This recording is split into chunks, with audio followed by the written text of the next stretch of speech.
ప్రభువు నేర్పినటువంటి ప్రార్థనలో నుంచి మనం మాట్లాడుతున్నాం. అది మన క్రిస్టియన్ లైఫ్కి ఒక ప్యాటర్న్ ప్రేయర్ లాగా. ఆఫ్కోర్స్ అది యేసుక్రీస్తు వారు ఆయన కాంగ్రిగేషన్ అయినటువంటి యూదులతోటి మాట్లాడినప్పటికీ అది మరి బైబిల్లో పరిశుద్ధాత్మ ద్వారా దేవుడు మనకు అందించాడు కాబట్టి మన ప్రార్థనా జీవితానికి కలిగి ఉండాల్సినటువంటి ఒక యాటిట్యూడ్స్కి ఒక ప్యాటర్న్గా అది మనకు కనబడుతుంది. దాంట్లో మనం చూస్తూ ఉన్నాం. ఈరోజు మనము మరొక అంశాన్ని దాంట్లో నుంచి నేర్చుకోవడానికి మనం ప్రయత్నం చేద్దాం. 7వ వచనం 8వ వచనం మత్తయి సువార్త 6వ అధ్యాయం, దాన్ని మనము స్టడీ చేస్తాం. సమీపించి ఆలకించడం నేర్చుకుంటాం మనం ఈరోజు. ఓకే, ప్రార్థనలో ప్రాముఖ్యమైనటువంటి విషయం. చాలాసార్లు మనం చేసే తప్పు ఏంటి అని అంటే, అక్కడ యూదులైన వారితోటి యేసుక్రీస్తు వారు మాట్లాడుతున్నాడు. అన్యులు అని ఆయన ప్రస్తావించినప్పుడు దాని అర్థం ఏంటి అని అంటే, యూదులకి అన్యులకి ఒక ప్రధానమైనటువంటి వ్యత్యాసం ఉంది. ఈ వ్యత్యాసాన్ని 3 భాగాలుగా చూస్తారు సాధారణంగా. యూదులకు ఉన్నటువంటి వాళ్ళకు అయితే ఒక రకమైనటువంటి అహంకారం ఉంటుంది అనుకోండి. ఏంటి అని అంటే, ప్రత్యక్షమైనటువంటి దేవుడు, నేను ఉన్నవాడను అని చెప్పినటువంటి సజీవుడైన దేవుడు మాకుగాక ఉన్నాడు. దేవాలయం ఉంది మాకు, ఆ దేవుడు నివసించడానికి దేవాలయం ఉంది, ఆ దేవుడు మాకిచ్చిన ధర్మశాస్త్రం ఉంది. ఇదిగో ఈ 3ని బట్టి యూదులు అతిశయపడతా ఉంటారు. ధర్మశాస్త్రం ఏంటి అని అంటే, దేవుని గురించినటువంటి సరైనటువంటి జ్ఞానం, అంటే రైట్ థియాలజీ అబౌట్ గాడ్, అంటే థియోస్, దేవుని గురించినటువంటి సరి అయినటువంటి అవగాహన అందించేటటువంటి గ్రంథం ఉంది. దేవుడు నివసించేటటువంటి దేవుడిని మేము ఆరాధించడానికి మాకొక దేవాలయం ఉంది, దేవుడు ఉన్నాడు అని వాళ్ళు అతిశయపడతా ఉంటారు. అలా అతిశయపడుతున్నటువంటి వారికి, అంటే దేవుడు, దేవాలయము, ఎలాగ దేవుణ్ణి సేవించాలో ధర్మశాస్త్రం ఉన్నటువంటి వారు ఆరాధించడానికి, ప్రార్థన చేయడానికి ఒక పద్ధతి ఉంది, వాళ్ళకి ఒక ప్యాటర్న్ ఉంది, ఒక విధానం ఉంది. అలాంటి మీరు అన్యజనుల వలె ఉండకండి అని మాట్లాడుతున్నాడు. అన్యజనుల వలె. ఈ రోజున మనము అన్యజనులు అంటే ఆ రోజుల్లో కాంటెక్స్ట్లో మనం కూడా అన్యజనులమే. కానీ ఈరోజు మనం ప్రభు అయినటువంటి యేసుక్రీస్తుని అంగీకరించాం కాబట్టి, మనము ఆయన ప్రియులైనటువంటి పిల్లలుగా మనం జీవించడానికి మనం ప్రయత్నం చేస్తున్నాం కాబట్టి మనము క్రైస్తవులము లేదా విశ్వాసులము కాబట్టి మనము అన్యుల లెక్కలోనికి లేదు. Right, fine. అన్యులు ఏం చేస్తారో అది మీరు చేయకండి అని చెప్తున్నాడు. వాళ్ళు ఎందుకు అలా చేస్తారో చెప్తున్నాడు. మనం ఎందుకు అలా చేయకూడదో కూడా చెప్తున్నాడు. చూడండి, తెరవండి ఒకసారి మీ బైబిల్ గ్రంథాలు. మత్తయి సువార్త 6వ అధ్యాయం 7-8 వచనాలు. మరియు మీరు ప్రార్థన చేయనప్పుడు, అంటే ఇంతకుముందు ఒక ప్రార్థన చెప్పాడు ఏంటంటే వేషధారుల వలె ఉండొద్దని. అది మనం ఇంతకుముందే మనం చదువుకున్నాం. ఇప్పుడు మనం చూద్దాం. మరియు మీరు ప్రార్థన చేయనప్పుడు అన్యజనుల వలె వ్యర్థమైన మాటలు ఏంటో చూద్దాం. మనం అంటే అర్థం ఏంటో చూద్దాం. వ్యర్థమైన మాటలు వచింపవద్దు. మరి అన్యులు వ్యర్థమైన మాటలు ఎందుకు వచిస్తారు? ప్రార్థనలో మాట్లాడుతున్నాను నేను. మామూలుగా ఎక్సెసివ్ టాక్, ఓవర్ టాక్ దాని గురించి నేను మాట్లాడడం లేదు. ప్రార్థనలో ఈరోజు మన కాంటెక్స్ట్ ఏంటంటే ప్రార్థనలో వ్యర్థమైన మాటలు వచింపవద్దు. వాళ్ళు ఎందుకు మరి అలా చేస్తారు? విస్తరించి మాట్లాడుట వలన తమ మనవి వినబడునని వారు తలంచుకొనుచున్నారు. మీరు వారి వలె ఉండకుడి. అంటే ఏంటి? విస్తరించి మాట్లాడితే మన మనవులు ఆలకింపబడతాయి అని వాళ్ళు అనుకుంటున్నట్టు మీరు అనుకోకండి. అర్తెమీదేవి మహాదేవి, అర్తెమీదేవి మహాదేవి, అర్తెమీదేవి మహాదేవి అని 2 గంటలు ఏదో అంటారు చూసారా, 1,00,000 గలార్చన, 1,00,000 గలార్చన, మొత్తం వాళ్ళందరూ కూడి వచ్చి అలాగా ఆర్భాటాలు చేశారు. సేమ్ అదే ప్యాటర్న్లో కూడా మనం కూడా పరిశుద్ధుడు పరిశుద్ధుడు పరిశుద్ధుడు, ఆమెన్ ఆమెన్ ఆమెన్ ఇలాగా గగ్గోలు పెట్టి సంపూర్ణ రాత్రి ప్రార్థన, అర్ధరాత్రి ప్రార్థన, 24 గంటల ఎడతెరిపి లేనటువంటి ఆరాధన. అంటే ఇదంతా చేయడంలో తప్పు ఉందని నేను అనడం లేదు. అయితే అలాగ విస్తరించి మాట్లాడుట వలన మీ మనవి ఆలకింపబడునని మీరు అనుకోవద్దు. ఇది యేసుక్రీస్తు వారు ఈ ప్రేయర్ ప్యాటర్న్ నేర్పడానికి ముందుగా ఇచ్చినటువంటి క్లియర్ కట్ ఇన్స్ట్రక్షన్. సో వ్యర్థమైన మాటలు అనంటే అన్యజనుల వల్ల పలికేటటువంటి వ్యర్థమైన మాటలు అంటే వెంటనే ఉంది అక్కడ ఏంటంటే విస్తరించినటువంటి మాటలు, అంటే ఎంత మాట్లాడాలో అంతే, అంతకు మించినటువంటి మాటలు అనవసరం. రెండవది అర్థవంతం కానటువంటి మాటలు, అంటే చాలాసార్లు మనం కొందరు పలకరించినప్పుడు ఏమండి బాగున్నారండి మహాప్రభు అంటాం. ఏమండి మహాప్రభు అంటే అర్థమని చెప్పండి అన్నాం అనుకో, అయ్యి ఏదో అందరు అంటుంటారు కదా అని అన్నాను. అవునండి ఇప్పుడు నేను బాగాలేను మీరు ఏం చేస్తారన్నట్టు, నేనేం చేస్తానంటే మరి ఎందుకు అడిగా బాగున్నావా అని, అయ్యో ఏదో పలకరింపుగా అడిగానండి. అంటే మనం చాలా వరకు మన మాటల్లో హ్యాలో టాక్ ఎక్కువ ఉంటుంది, అంటే డొల్ల మాటలు ఎక్కువ ఉంటాయి. అంటే అవసరము లేని మనము అంటే the words which we don't mean at all. అసలు మనకు ఆ మాటల ఉద్దేశమే మనకు లేదు, కానీ ఆ ఉద్దేశం లేని మాటలు మాట్లాడతాం. మన ఉద్దేశముగా కానీ మన సిద్ధపడి కానీ అలాంటి ఇలా అలవాటు పడిపోయినటువంటి మనము ప్రార్థనలో కూడా దేవుడి దగ్గర ఏం చేయడానికి మనం పూనుకుంటాము అని అంటే ఉద్దేశపూర్వకము కానటువంటి మాటలు, సిద్ధపరచుకోనటువంటి మాటలు, అసలు మనము అనుకోనటువంటి అనాలోచితమైనటువంటి మాటలు, అదిగో అవే వ్యర్థమైనటువంటి మాటలు. అవసరం లేని మాటలు, ఉద్దేశపూర్వకంగా కాని మాటలు, సిద్ధపాటు లేనటువంటి మాటలు, అనాలోచితమైనటువంటి మాటలు. ఈ మాటలన్నీ యాడ్ అయ్యేసరికి ఆ మాటల యొక్క సైజ్ ఏమైంది, విస్తరణ ఎక్కువైంది. సో ఎందుకు ఇలా విస్తరిస్తారు, విస్తరించి మాటలాడుట వలన తమ మనవి ఆలకింపబడునని వారనుకొందురు. మీరు కూడా ఎందుకు చేస్తున్నారు, మీరు కూడా అలాగే అనుకుంటున్నారు, మీరు కూడా అలాగే అన్నారు. అంటే ఏంటంటే లార్డ్ గివ్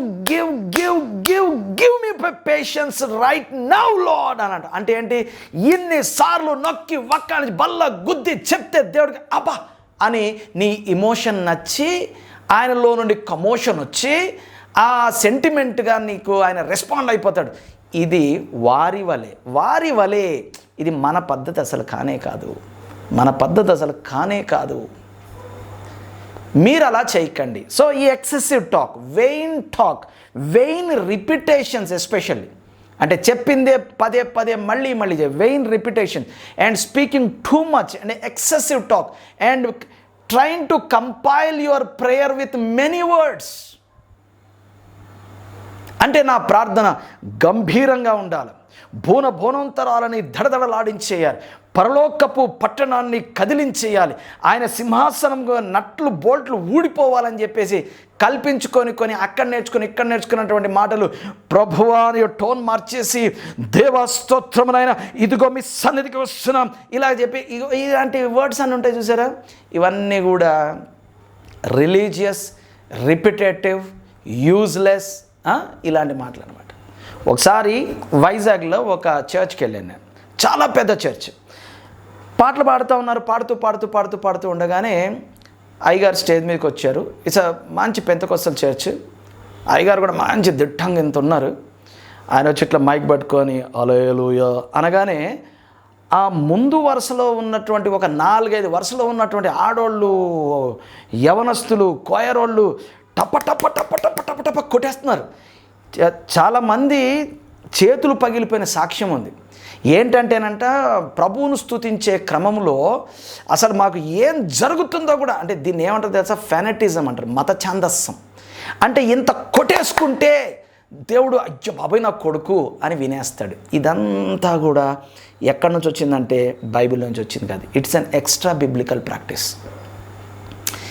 ఈ గగ్గోలు పెట్టడాలు, ఈ గందరగోళాలు, లబోదిబోలు, జుట్టెన పోసేసుకొని మొత్తం అంగి అంతా ఊపేసి స్తోత్రం నాయన, స్తోత్రం నాయన, స్తోత్రం నాయన, స్తోత్రం నాయన, స్తోత్రం వేలాది స్తోత్రం అంటే ఈ many words will move him from heaven.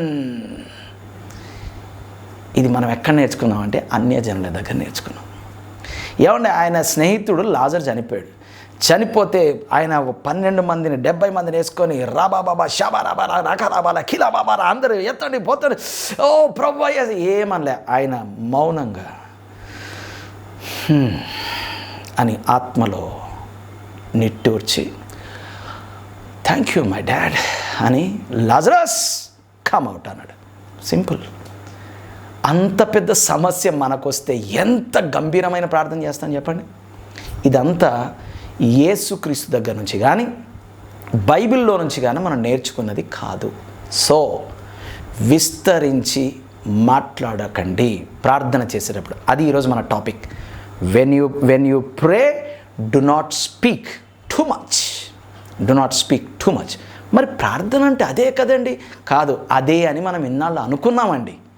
ఏం చేయాలి? బైబిల్లో there are so many incidents. ఇప్పుడు యేసుక్రీస్తు వారు రాత్రంతా అక్కడ కొండ మీదకి వెళ్ళి ఏం ప్రార్థన చేశాడు? ఆయన ప్రార్థన చేస్తుంటే ఆ కొండ మీద ఉండి సౌండ్ ఊళ్ళల్లోకి, చుట్టుపక్కల ఊళ్ళలోకి వచ్చి ఊళ్ళలో జనాలకు నిద్రలేదు. కాదు, ఆయన రాత్రి గడిపెను. He spent his time quietly with God. That is prayer.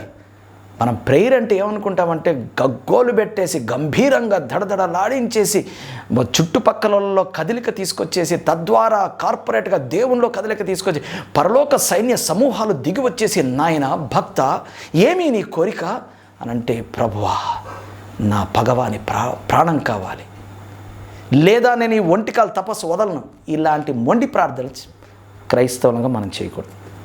ఇదంతా కూడా హీథెనిక్ ప్రాక్టీస్. మరి ఎందుకు వాళ్ళు అలా చేస్తారో చూసాం కదా. ఎందుకు చేస్తారు? విస్తరించి మాట్లాడటం వలన తమ మనవి వినబడునని వారు తలంచుచున్నారు. మీరు వారి వలె ఉండకండి, అంటే మీరు అలా తలంచకండి. మరి ఎందుకు చేయకూడదు నేను ఇలాగా? మీరు మీ తండ్రిని అడుగక మునిపే మీకు అక్కరగా ఉన్నవేవో ఆయనకు తెలియను. వాళ్లకు తండ్రి లేడు, ప్రార్థన వినే నాథుడు లేడు. ఒకవేళ ప్రార్థన విన్నా ప్రార్థన నెరవేర్చడానికి కావలసినటువంటి కార్యక్రమాన్ని ఆయన ప్రిపేర్ చేసి లేడు. అయితే మనం నమ్ముకొని మనం ప్రార్థన చేస్తున్నటువంటి మన దేవుడు మన ప్రార్థన ఆలకించి ఆ ప్రార్థనకు జవాబు ఇవ్వడానికి కావలసినటువంటి కార్యక్రమాన్ని సంపూర్ణం చేసి, ఇప్పుడు అబ్బా తండ్రి అని ఆయన కృపాసనం వద్దకు వచ్చు వారందరికీ ఆయన కృపను చూపించడానికి ఆయన సిద్ధంగా ఉన్నాడు. We have possibility and we have an advocate there. మనకు స్కోప్ ఉంది ఇక్కడ. వాళ్ళకి లేదు కాబట్టి గగ్గోలు పెడతారు. మీ పరలోకపు తండ్రి ఉన్నాడు, మీకు అక్కరగా ఉన్నవన్నీ ఆయనకు ముందే తెలుసు. కాబట్టి వాస్తవానికి prayer is not giving information to God, లేదా prayer is not to give information to God. ఎందుకంటే మీకు అక్కరగా ఉన్నవి మీ పరలోకపు తండ్రికి మీరు అడగక మునిపే తెలుసు.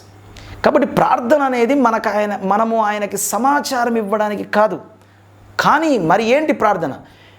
But it is to develop intimacy with God. చాలా జాగ్రత్తగా నా భాష మీరు అర్థం చేసుకోండి. ఫస్ట్ స్టేట్మెంట్లో టు గాడ్, సెకండ్ స్టేట్మెంట్లో విత్ గాడ్. ప్రార్థనలో you giving information to God about your situation కాదు. అది కాదు జరగాల్సింది. అంటే నువ్వు దేవునికి కొంత సమాచారాన్ని ఇవ్వడం కాదు, దేవునితో అన్యోన్య సహవాసాన్ని పెంపొందించుకోవడానికి ప్రార్థనను వాడాలి. You understand? అన్యోన్య సహవాసంలో మీరు ఎక్కడైనా చూడండి, అన్యోన్య సహవాసంలో మాటలు చాలా తక్కువ ఉంటాయి, మాటలు చాలా నెమ్మదిగా ఉంటాయి. మాటలు వాల్యూమ్ కూడా తక్కువ ఉంటుంది, వాల్యూమ్ కూడా తక్కువ ఉంటుంది అన్యోన్య సహవాసం. You got my point? అంటే సౌండ్ తక్కువే ఉంటుంది, మాటల యొక్క మొత్తం ఈ సంఖ్య కూడా తక్కువే ఉంటుంది.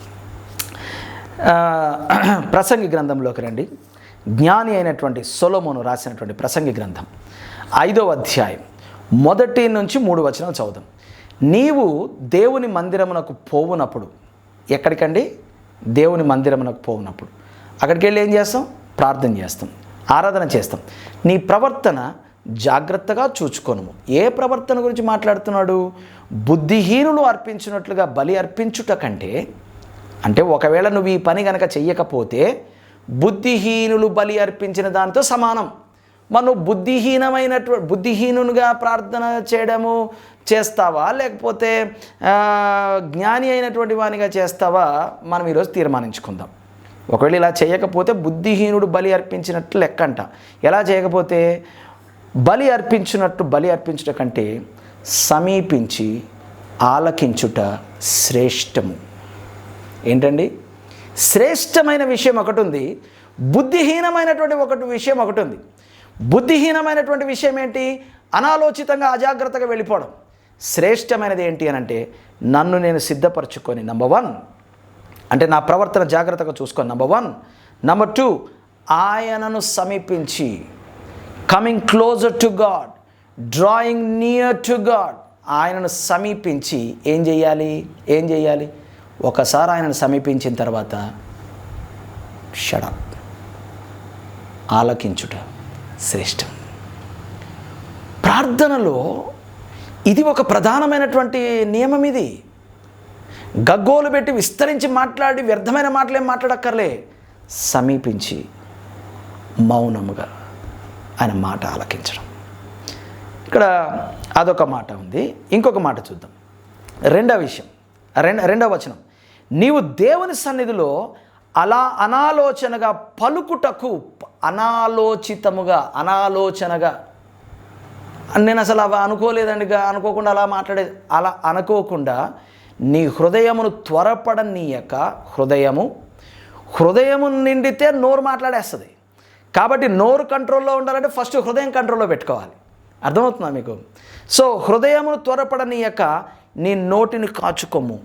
దేవుడు ఆకాశమునందున్నాడు, నీవు భూమి మీద ఉన్నావు, కావున నీ మాటలు కొద్దిగా ఉండవలెను. ఎప్పుడు ఎక్కడ చూడండి, నీవు దేవుని సన్నిధిలో మాట్లాడాలనుకొని నువ్వు వెళ్ళినప్పుడు, ప్రార్థనకు నువ్వు వెళ్ళినప్పుడు నీ మాటలు కొద్దిగా ఉండాలి.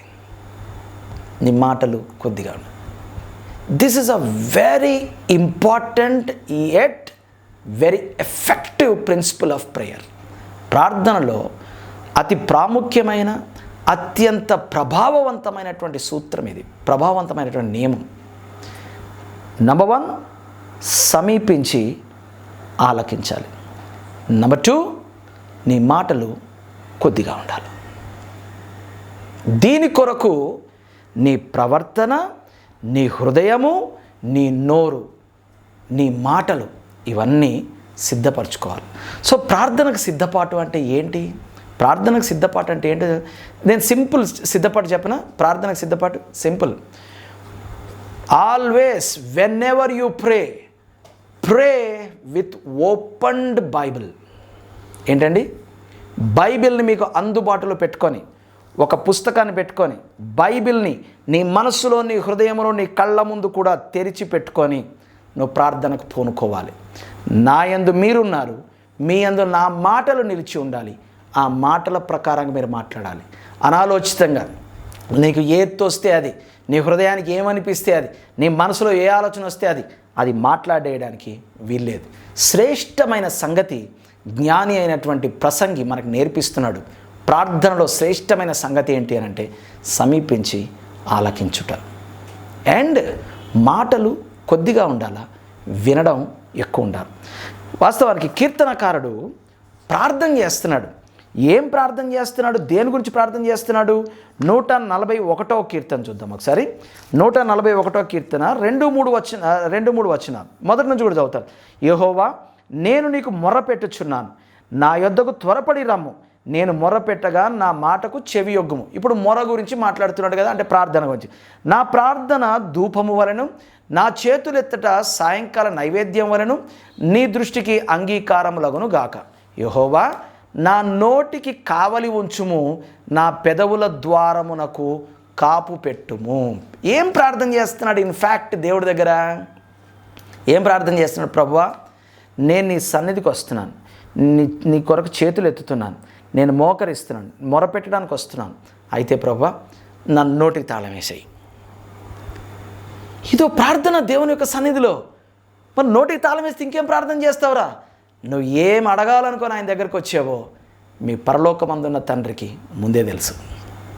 కాబట్టి మీ హృదయంలో ఉన్నటువంటి ఆ లోతైనటువంటి, గాఢమైనటువంటి, భారమైనటువంటి అక్కరతోటి మీరు ఏదైతే సతమతమవుతున్నారో దాన్ని అలా హృదయంలో ఉంచుకొని, దీన్ని కొరకు బైబిల్ ఏం చెప్తుంది అని చదువుతూ, ఆ లేఖనాలు చదివి సమీపించి, అంటే మీ మనస్సు, మీ హృదయము, మీ తలంపులు, ఆలోచనలన్నీ కూడా పక్కన పెట్టి హృదయాన్ని, మనస్సును, శరీరాన్ని కేంద్రీకరించి దేవుని సన్నిధికి దగ్గరగా వచ్చినట్లయితే నీ గాఢమైనటువంటి అవసరతకి దేవుని వాక్యంలో నుండి పరిశుద్ధాత్మ ద్వారా దేవుడు చెప్పే సంగతి వినగలుగుతావు. సమీపించి ఆలకించడం అంటే అది. ఒకసారి యాకోబు పత్రికలోకి వద్దాం. అందుకని యాకోబు ఏం రాస్తున్నాడు? వినుటకు ఏమవ్వాలట? వేగిరపడువారుగాను, మాట్లాడుటకు నిదానించిన వారుగాను ఉండాలట. ఎందుకు అలా ఉండాలి చూద్దాం ఒకసారి. మొదటి అధ్యాయం 17 నుండి 21 వచనాలు చదువుతాను. చూడండి. శ్రేష్టమైన ప్రతి ఈవియు, ఓకే, శ్రేష్టమైన ప్రతి ఈవి అంటే గిఫ్ట్. శ్రేష్టమైన ప్రతి ఈవియు సంపూర్ణమైన ప్రతివరమును పరసంబంధమైనదై జ్యోతిర్మయుడగు తండ్రి యొద్ద నుండి వచ్చును.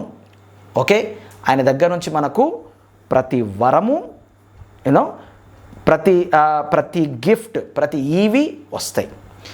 ఆయన యందు ఏ చంచలత్వం కానీ, అంటే మూడ్ స్వింగ్స్, గమనముల వలన కలుగు ఛాయ కానీ లేదు. ఒకవేళ ఆయన మారిపోయాడేమో, ఈ పూట ఆయన సరిగా లేడేమో, మరి ఆయన మూడ్ చూసుకొని వెళ్ళాలి ఆయన, లేకపోతే ఆయన చిరాకులో ఉంటే ఎలా పక్కన భార్యని రిక్వెస్ట్ అంటాడేమో, అలాంటిది లేదు ఆయనకి. ఆయన ఎప్పుడు కూడా మంచి మూడ్స్లో ఉంటాడు. ఆయన గమనముల వలననైన ఛాయ కూడా లేదు ఆయన దగ్గర, నీడ కూడా లేదు.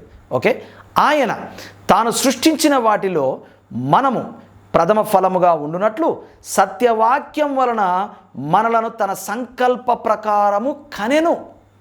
దేని ప్రకారం కన్నాడు? సత్యవాక్య ప్రకారం కన్నాడు. ఎందుకు? ఆయన సృష్టించిన వాటిలో మనము ప్రథమ ఫలముగా ఉండునట్లు ఆయన కన్నాడు. కాబట్టి నా ప్రియ సహోదరులారా, మీరీ సంగతి ఎరుగుదురు. దేవుడున్నాడు.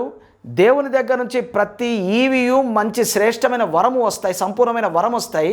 ఆయనలో ఏ చంచలత్వం కానీ, గమనాగమనముల యొక్క ఛాయ కానీ లేదు. ఆయన సృష్టించిన వాటన్నిటిలో మనము ప్రథమ ఫలంగా ఉండుటకు వాక్యం ద్వారా, సత్యవాక్యం ద్వారా మనల్ని కన్నాడు. ఇవన్నీ మీరు ఎరుగుదురు గనక ప్రతి మనుష్యుడు కంగారు పడిపోయి, ఉన్నావా, అసలు ఉన్నావా, ఉంటే నా కోసం ఉన్నావా, బాగానే ఉన్నావా, మారిపోయావా, ఏమో నువ్వు కోపంగా ఉన్నావా, ఇలాంటి అన్ని వ్యర్థమైనటువంటి మాటలు మాట్లాడకండి. అసలు నువ్వు నాకు ఏమైనా ఈవి ఇద్దామనుకుంటున్నావా, సంపూర్ణమైన వరాలు నీ దగ్గర ఉన్నాయా, నువ్వు నేను కన్న కొడుకువేనా, ఇలాంటి ఆదరబాదర మాటలు, అనాలోచితమైనటువంటి మాటలు, విస్తరించినటువంటి మాటలు, ఎక్సెసివ్ టాక్, వెయిన్ రిపిటేషన్స్, ఇవన్నీ కూడా చెయ్యకుండా, కాబట్టి ప్రతి మనుష్యుడు వినుటకు వేగిరపడువాడుగాను, మాటలాటకు నిదానించువాడుగాను, కోపించడానికి ఏ ప్రార్థనకు జవాబు రాదు, ఏం రాదు అని అలాంటి రిసెంట్మెంట్, అలాంటి విసుగుదల చూపించువాడిగా కాకుండా నిదానించువాడునై ఉండవలెను. మనం ఈ మాట ఒకటి తెలుసు, వినుటకు వేగిరపడడం, మాట్లాడక నిదానించడం, ఇది మట్టుకు తెలుసు. అంతకుముందు అసలు ఇది ఎందుకు చెప్తున్నాడో మనం చదవాలి. ఈ వాక్యం తెరిచి ఎప్పుడైతే ఆహా ఇదంతా ఉంది కనుక నేను కాన్ఫిడెంట్గా ఉండగలను అన్నప్పుడు ఇంకేం మాట్లాడతాం? ప్రభా, శ్రేష్టమైన ప్రతి ఈవియు, సంపూర్ణమైనటువంటి ప్రతి వరము నీ యొద్ద నుంచి వస్తాయి. నీవు జ్యోతిర్మయుడవు, నీ లోపల ఎటువంటి మార్పు లేదు, చంచలత్వం లేదు, గమనాగమనముల యొక్క ఛాయ లేదు, నువ్వు నన్ను కన్నావు, ఇక నీకు అన్నీ తెలుసు, నేనేం మాట్లాడతాను ఇంకా అని చెప్పి సమీపించి వినుటకు వేగిరపడతాం. అప్పుడు ఏం జరుగుతుంది? రిజల్ట్ చెప్తున్నాను. ఎందుకనగా నరుని కోపము దేవుని నీతిని నెరవేర్చదు. అందుచేత ఎప్పుడైతే మనం ఇలాంటి అప్రోచ్లో ఉంటామో, సమస్త కల్మషమును, విర్రవీగుచున్న దుష్టత్వమును మాని లోపల నాటబడి మీ ఆత్మను రక్షించుటకు శక్తిగల వాక్యమును, వర్డ్ ఇంగ్లీష్లో, రైట్, వర్డ్ అని గుర్తుపెట్టుకోండి, వాక్యమును సాత్వికంతో అంగీకరించుడి. ఎప్పుడైతే మనము మాట్లాడడానికి నిదానించి వినుటకు వేగిరపడతామో, ఎదుటివారు చెప్పే మాటను మనము అంగీకరించగలుగుతాం. చాలాసార్లు చూడండి, చాలాసార్లు మనం ఎవరితోటైనా నువ్వు ఆగు, అరే వాడు మాట్లాడుతున్నాడు, మనం మాట్లాడడం, నువ్వు ఆగు, నేను చెప్పిన తర్వాత నువ్వు మాట్లాడు.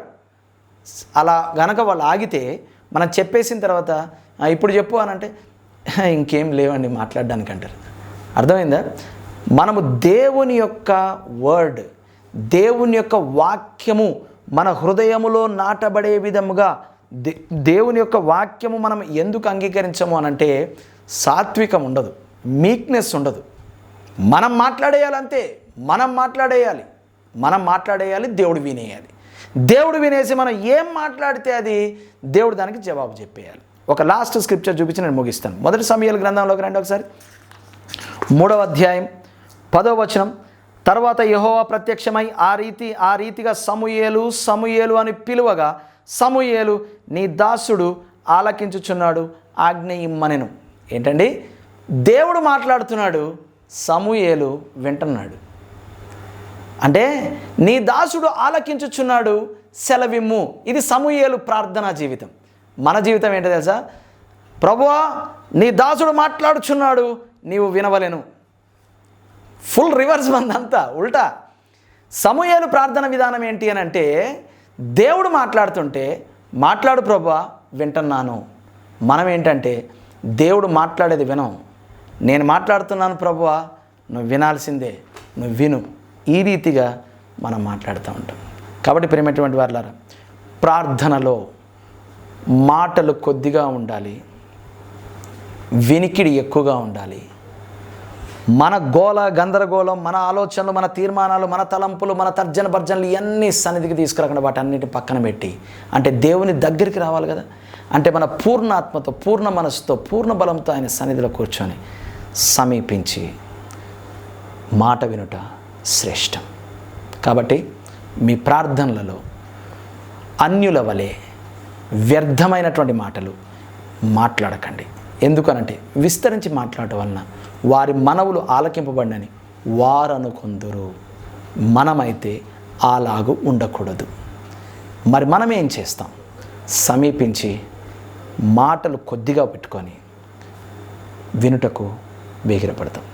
మీరు మోకరించి ప్రార్థించిన ప్రతిసారి, నిలబడి ప్రార్థిస్తున్నట్టు ప్రతిసారి, మీరు ఎక్కడున్నా సరే మీరు అలా ప్రార్థన చేస్తున్నప్పుడు కళ్ళు ఎందుకు మూసుకుంటామండి? చుట్టుపక్కల ఎటువంటి డిస్ట్రాక్షన్స్ లేకుండా దేవుని మీద దృష్టి కేంద్రీకరించండి. అలా ఉండి ప్రభువా నా పరిస్థితి ఇది, మాట్లాడు. Keep your Bible, notes and pen ready.